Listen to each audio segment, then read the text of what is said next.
पार्वती जी जातनी कुंभ में तो महादेव जी कैसे कहतनी के सोरा सिंगार के सोरा सिंगार गौरा का जालू कुम्हावा के सोरा सिंगार के सोरा सिंगार गौरा का जालू कुम्हा में के सोरा सिंगार के सोरा सिंगार गौरा का जालू कुम्हावा के सोरा सिंगार के सोरा सिंगार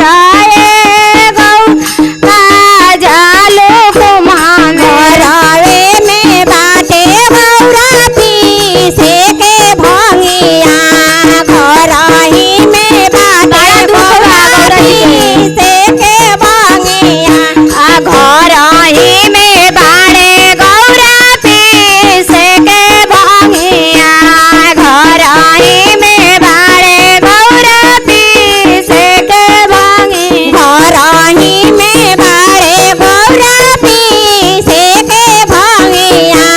घरही में बाटे गौरा पीसे के भंगिया घरही में बाड़े गौरा पीसे के भंगिया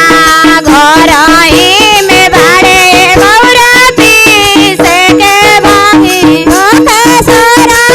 सिंगार के सोरा सिंगार गौरा चलली कुम्हावा नहाए के सोरा सिंगार के सोरा सिंगार गौरा चलली कुम्हावा नहाए के सोरा सिंगार के सोरा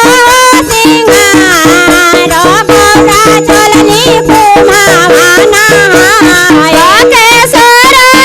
सिंगार के सोरा सिंगार गौरा चलली कुम्हावा नहाए तो भोला जी कहतनी कैसे गौरा जी के गुरु बहिना का तो हो जालो गौरा कुम्हावा नहाए का तो हो जालो गौरा कुम्हावा स्नान करे का तो हो जालो गौरा कुम्हावा नहाए का तो हो जालो गौरा कुम्हावा नहाए रानी में फूले के बागा जा हो अरे घोराही में मोले के बागा जा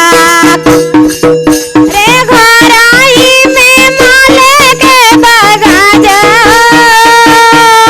अरे घोराही में मोले के बागा जा आए गौरा का